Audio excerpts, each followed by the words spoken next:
I'm Sebastian. I'm a certified technical architect and the founder of Flow Republic, the elite Salesforce Academy.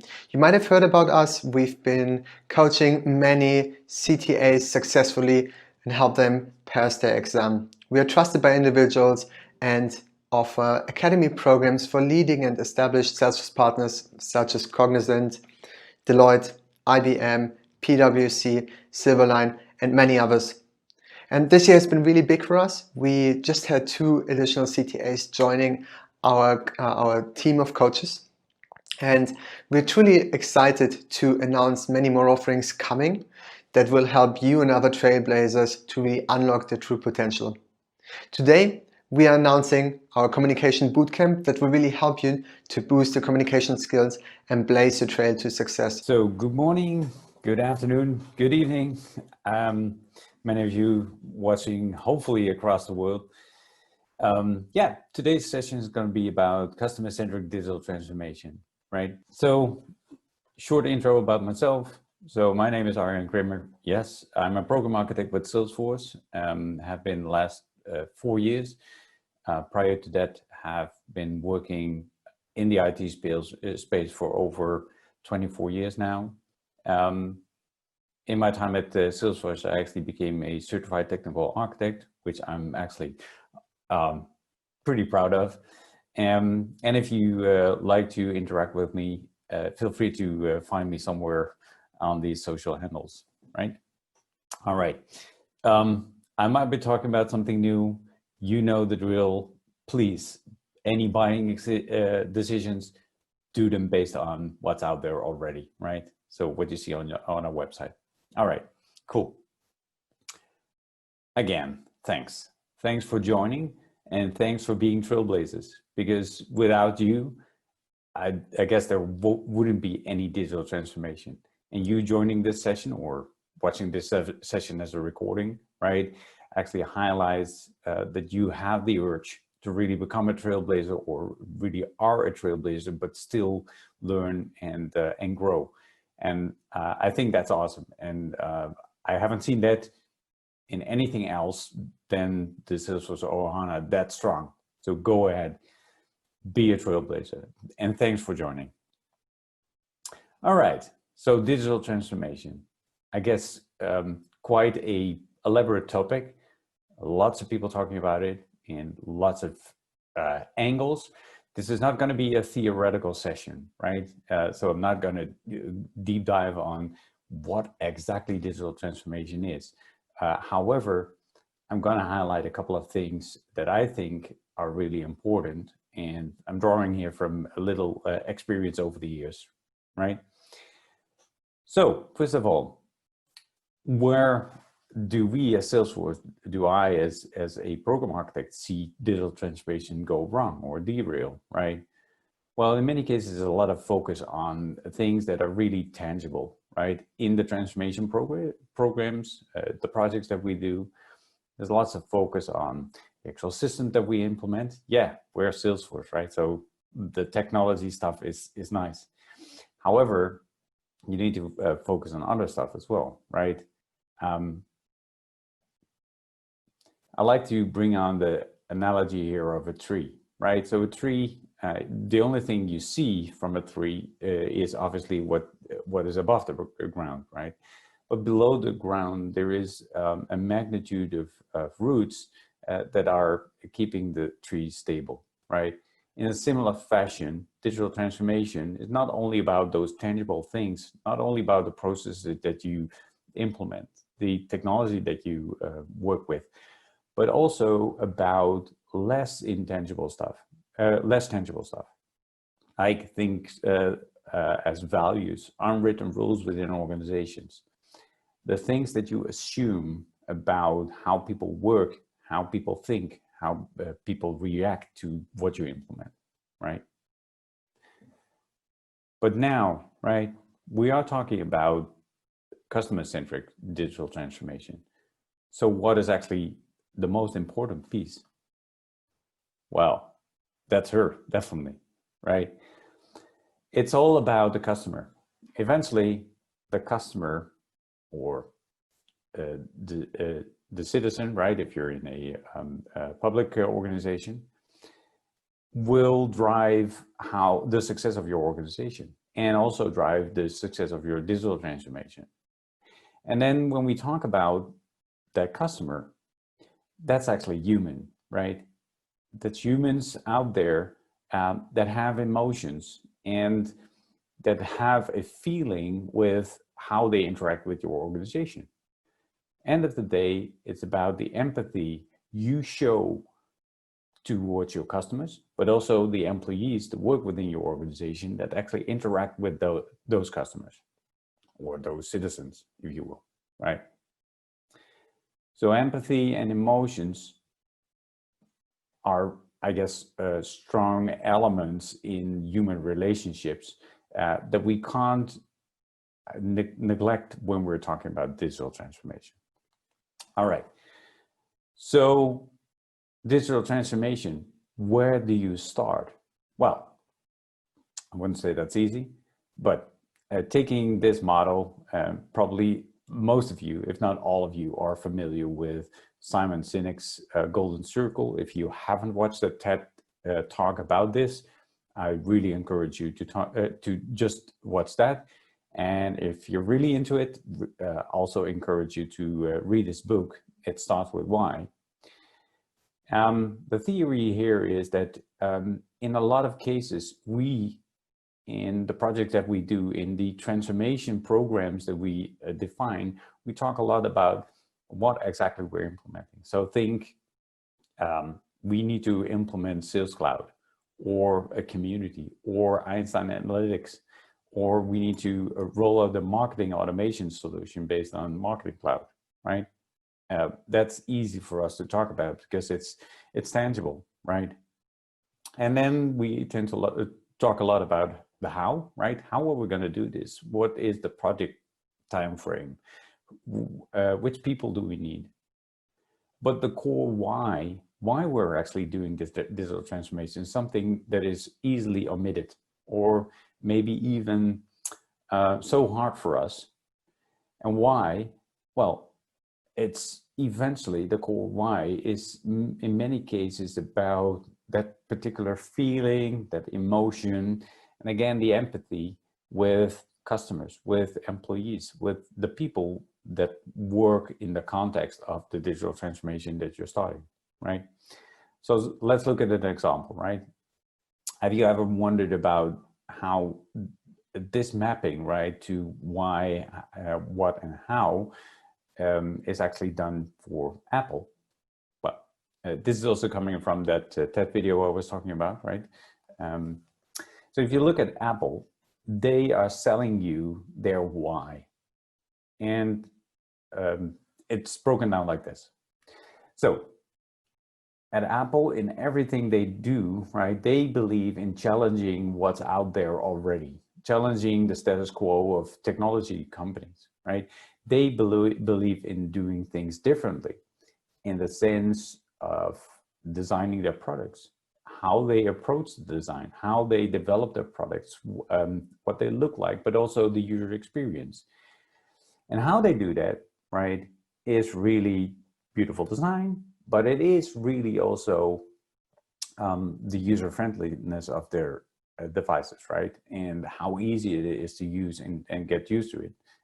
Recently, again, experienced that when I helped my mother, 75-year-old mother, getting used to an iMac, which was quite a breeze, right? Lastly, what they sell is just great products, right? But eventually, it is the emotions that they adhere to.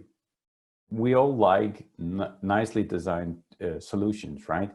And eventually, they work with empathy for you as an end user, right? They understand that working with technology can sometimes be hard, right, for people. However, they make it as easy as possible, showing empathy with you as an end user of the technology. Obviously not a price, that's a different thing, but still. So I think still the ad that they had years ago still applies to Apple, but this is really a signpost of that particular strategy and how they actually think about their core why as an organization, right? All right, so another example, Salesforce, right? We all know them. I guess it's good to keep that in mind. If you look at our core why, I guess our core why is really customer success, right? So from our core values, the core why, driving the customer success is what is driving our success, and is really the centerpiece value. That's why we exist, right? Making you successful in your customer interactions, in your customer engagements. And obviously for that, we need a trusted platform, because then then you can actually have those interactions 24/7, and you can trust the platform that is not only available, but it's also secure and is taking care of the data in such a way that you can comply to any type of rule and regulation, right? And it's also about the constant pace of innovation. We understand that to keep that leading edge as an organization, innovation is a key element. So the solutions that support you in your running your business should keep on innovating and keep definitely up with technology. And lastly, we as a company, we think we are best suited to actually support the community out there, the organizations of our customers, by resembling what the world looks like. So not only, I don't know, a certain brand or a certain set of people, right? But everyone, people with how to say that, can't see or can't hear, that are in a wheelchair, people that are of different race. We think, we are convinced that in order to serve our customers in the best way, right, we need to provide an equal split of people within the entire world. Okay, so a couple of the that's focusing on the why, and this is really hard, right, for people, because it's tying into emotions where we're really, well, in many cases it's not easy for us to talk about emotions. All right, but why should you care anyway, right? Digital transformation, what is the value in it? Why should I actually embark on a digital transformation and not just do a, I don't know, a Salesforce Sales Cloud implementation? That's good too, right? Don't get me wrong. But digital transformation, and that's probably good to talk a bit about that as well. True digital transformation is not only changing a technology piece, so replacing your current sales automation solution with something new like Sales Cloud. It's that. However, there's two other elements as well. True digital transformation is about technology, but it's also about trying to change the culture within an organization, right?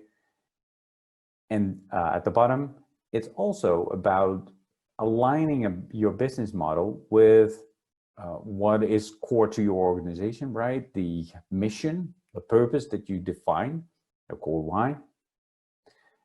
And aligning your business model with how technology can best support it. Think about making a digital shift, right?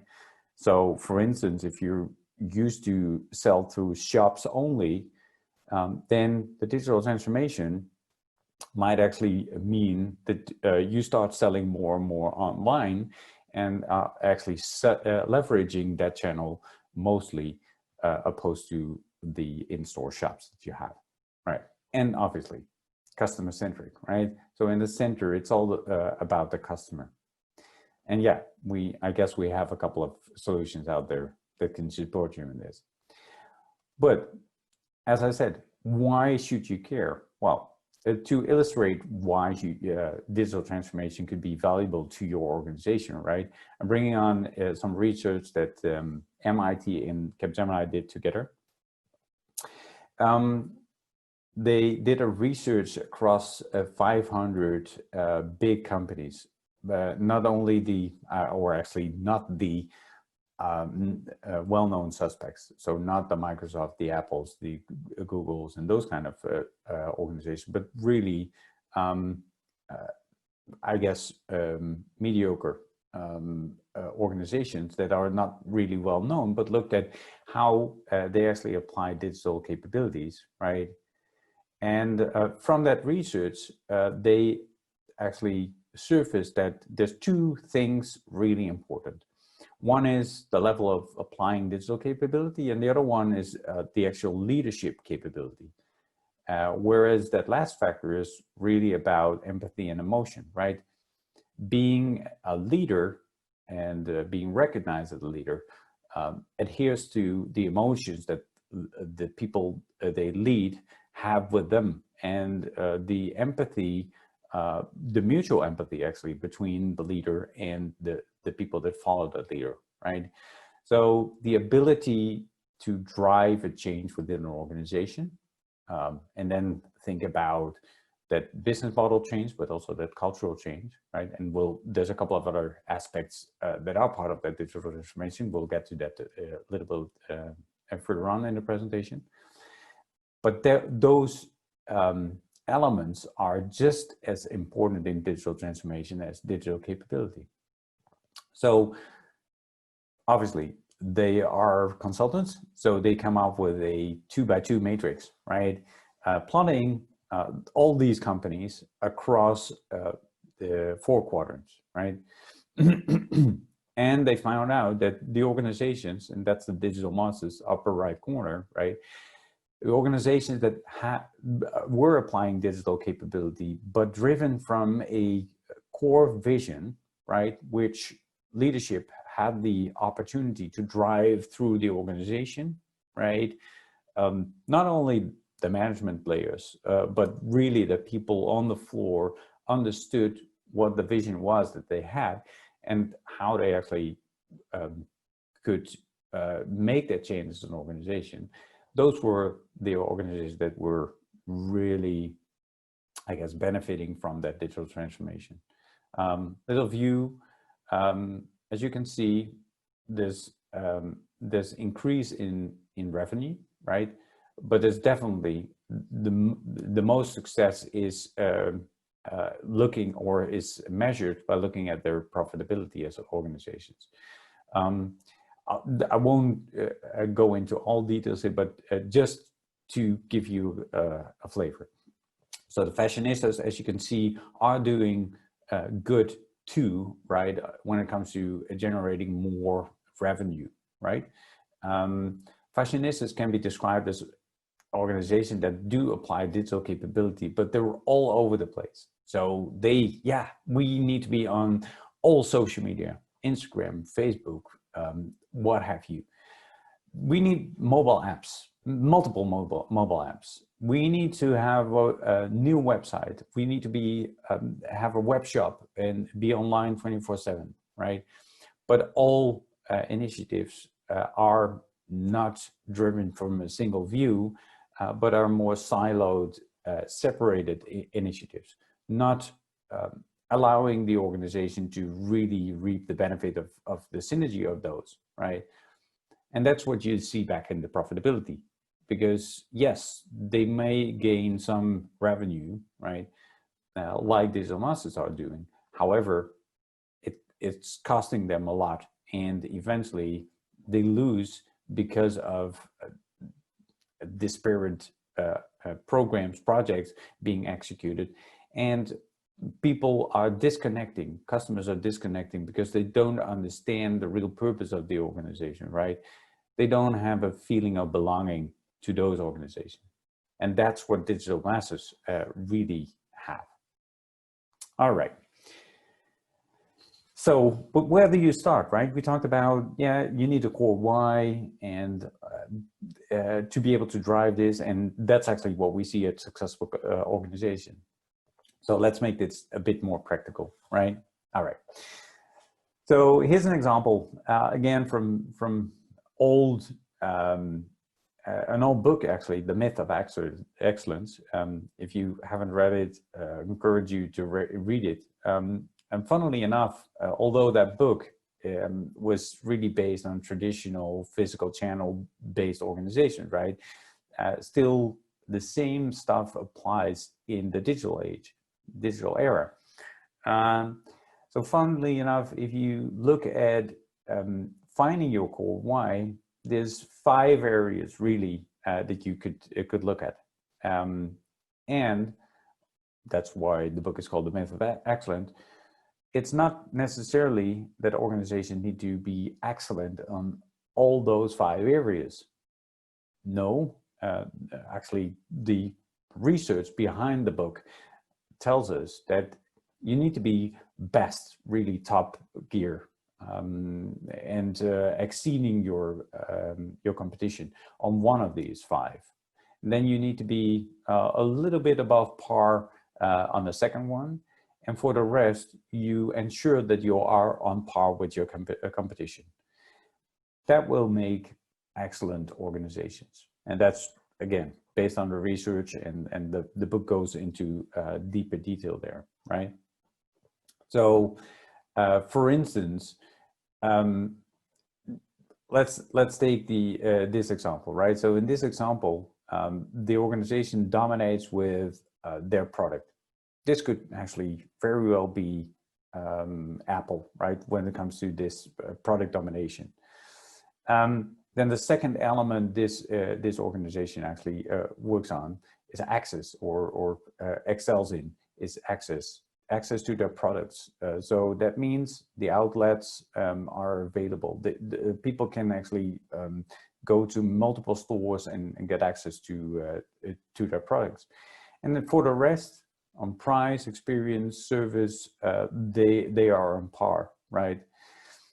If you would change this to the Apple example, again, dominance on a product, I guess they are more differentiator on experience, right? Because they're focusing a lot on the brand experience and the Apple Store. Yes, their products are meanwhile available at multiple outlets, but still there's a scarcity there, right? So access, I think they are on par. Well, we can debate price and customer support. They're really not the best in pricing, right? Or at least if you look at similar type of products, they might be a bit less cheap than what competitors are selling. And obviously the support they deliver, well, in some cases it's really good. In some cases it requires some social campaign to get them to move in the customer service area, right? So as you can see, don't try to be best at everything, and utilize these areas to define, okay, what is really the dominant factor in what I want to be towards my customers, right? Is that product? Is it price? Is it the experience? And what is it where I differentiate, and where am I allowed to be on par? So this might be helpful for you to make that choice, right, for your organization, and actually define the basis of your digital transformation. All right. All right. I hear some beep. Abi, can you tell me what's happening? All right. I'll just continue. So, so there's more, right? So we talked about defining your core why, but as you can, as I told you before, right? Core why is one element, but there's several factors out there that actually play a role in digital transformation. So tangible stuff, things like processes, structure in organizations, the system that you implement, but also the less tangible stuff, right? Stuff that is, I call it the stomach feeling stuff. So if you break that down, there's actually these elements, and I'll run you through them quite swiftly. So first of all, in the middle, it's back to that empathy piece, right? Understanding the jobs that your employees are doing and the interactions that they have with our customers, with your customers, right? And being empathetic about those jobs, right? Understand that sometimes that's not easy, and making that conversation, that interaction with customers as frictionless as possible, right? And then defining really what you want to be in as an organization, your purpose. Next step is defining your culture, right? So if you look at the middle piece, that's really your core why, right? The second step is the how. So looking at elements like culture. So who do I need? What is the culture that I want to build to actually support that core why as an organization? And second element being in the how section being the governance. How are you going to control this, right? So which KPIs do I need to put on to actually drive that cultural change within my organization and really support that digital transformation that I'm actively pursuing? Then which processes are supporting that digital operation, and should I be changing stuff, right? So maybe the existing process don't fit the actual purpose that I define for the digital transformation that I need. In many cases, that's actually the case. And then the fifth bullet, who do I need and how do I organize for that, right? So that's where tangible things like org chart come in, but really it's also about the actual capabilities that people need to develop in your organization. And in some cases also understanding that you need to say goodbye to some people that can't relate to the culture that you try to build or can't relate to the purpose that you define, right? That's also part of it, which is it may seem bad at first sight, but eventually you don't want to have people working for your organization that don't have that feeling of belonging, right? So if they don't like the culture that you're building and they don't have the feeling that they fit in, then work with them to find another part, another job, right, in another organization that actually does fit that with their own feelings, their own values. May sound rude, but these are the type of, I don't know, hard decisions that you need to make in driving digital transformation sometimes too, right? Lastly, it's about the what, right? Only then you're talking about what type of technology are we going to implement and how are we going to do this. And eventually you want to measure, but it's, as you can see, something you do at the end. Once you've gone through all of these other pieces, you start talking about what are the metrics that I'm trying to put in place. So a bit more detail on these, have a look at this after the session, right? Because what I'd like to talk about is what I already brought in. In many cases, digital transformation is taken like this, right? So many cases, we're talking about what type of systems are we going to implement and who's going to do this and who's then responsible for implementing it and working with it, right? And how are we going to do this actual delivery within our organization? We only focus on those. And in many cases, we also take the other way around, right? We start with, we want a 10% sales increase or those kind of things. Eventually revolving around elements like the technology to support that 10% sales increase, the talent that we need, processes, but taking it the other way around, eventually driving, hopefully, still looking at, okay, but what was the purpose again? So there's opportunity, right, to actually start with the middle and work with your customers and the employees in your organization to show empathy with your customers show what they do, need to do with you, and work with you to make the interactions as frictionless as possible. And that's all about learning, right? Learn about what your organization is about, how your customers actually expect you to interact with them, experimenting, and eventually focusing on the outcome rather than the output, right? Let's say focusing not on the actual 10% sales increase, but focusing on it, are we really eventually implementing that core why that we want to live towards, right? All right, cool. I know that was fast. I'll try to wrap it up and summarize.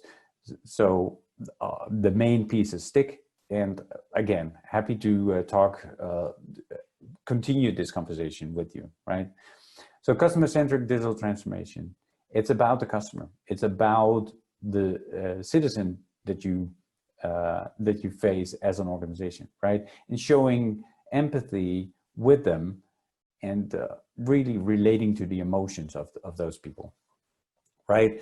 Then true digital transformation is really not only about the digital capabilities, but it's also about changing the culture, changing the how you actually operate on the human level within your organization, and also looking at the business model. And next to the digital capability, we looked at how leadership is a crucial element for success. The ability to work to, first of all, define the core why, and then work that through your entire organization, right? And lastly, we looked at the several aspects and how to actually go through them, right? Starting with your core why, then looking at, let's say, the how elements, and eventually looking at what is it that you're going to execute on in your digital transformation. All right. I'd like to thank you and I guess open up for Q&A with the people that still have questions at the moment. So Abhi, back to you, I guess. Thank you, and it was really informative session. One question which we have is how we can learn more about digital transformation. And there is a link about a 20 minutes Trailhead module, but anything beyond that, where we can find that? Yeah. Content or article. Yeah, good point. So so I guess there's plenty of material out there. Yes, Trailhead is still, we can improve there. I can relate to that. But there's actually a quite good freely available, but also how to say that paid courses out there for people to look at. I have a couple of links I can share for universities that are driving digital transformation programs, right? And yeah, again, right? So happy to set up another session to deep dive in this a bit. Yeah. I guess I see another question coming in. Yeah. All right. So if you already have a hold, please go ahead, Arjun. Sorry, no, I don't have it. So let me see. Okay. How can we have influence towards this way of working if we are not the CEO and currently people are doing this things the wrong way around? Yeah, that's a good question. Missy Longshore actually put that in.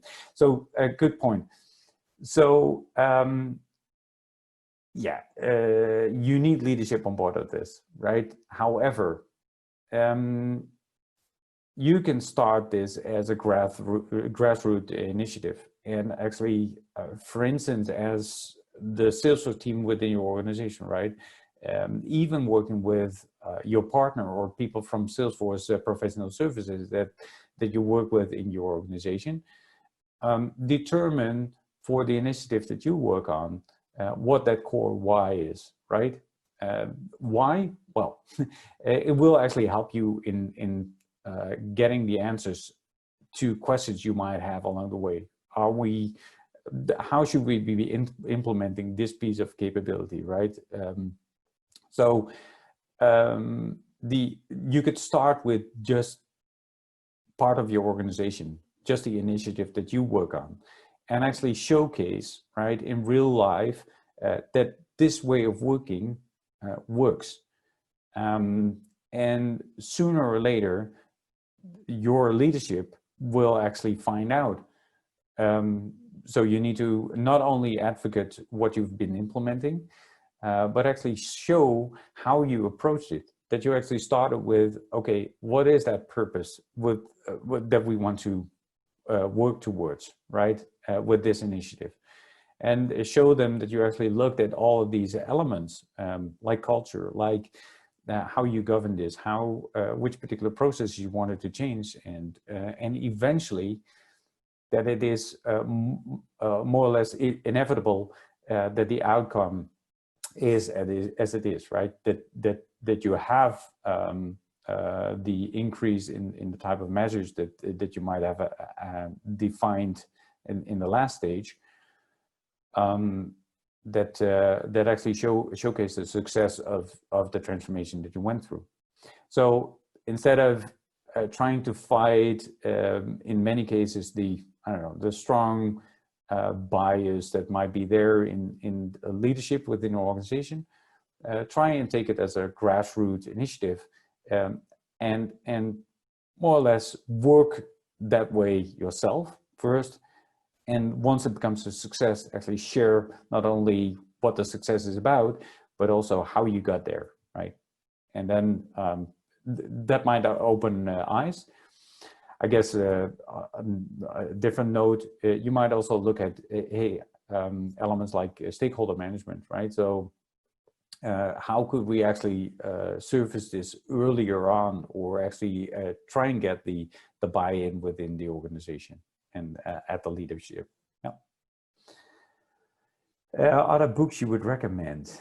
So Missy is asking, are there any other books you would recommend? I'm influential at the initiative level currently, not at the entire digital transformation level. So the more practical, the better, right?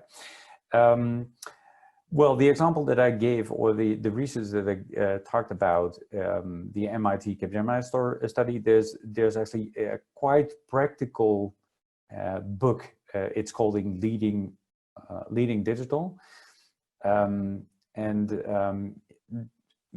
it started off as a quite high level, so the diagrams that I showed, but eventually they detailed it in that book to the level of how are you executing this, right? And again, to my point, start acting this way.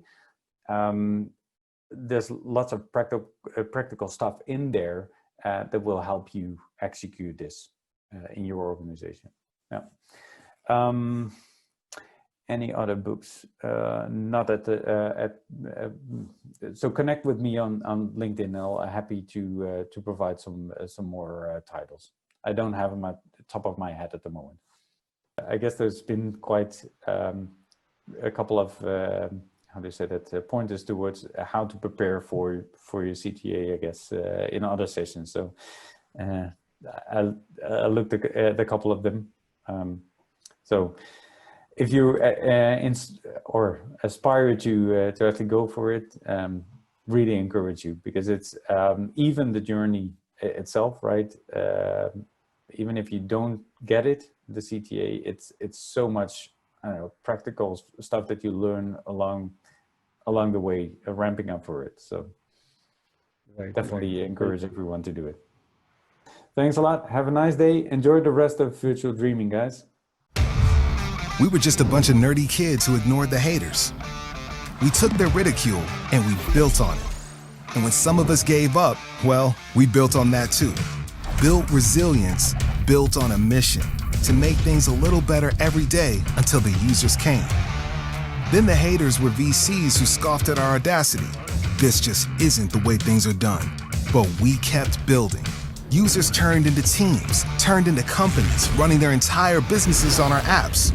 Then the software giants came after us. We weren't proven, we weren't fully featured, our radical cloud model wasn't secure. But we built on. And today, as companies adopt the cloud to move faster, teams are finding themselves slowed down by each other's efforts. The skeptics are claiming we'll never develop innovation at scale. But now, DevOps have come to the cloud, ushering in a new era of transformation. Companies can release on demand across hundreds of environments, innovating faster with fewer conflicts and fewer disruptions. There will always be challenges. There will always be naysayers. And we'll build on.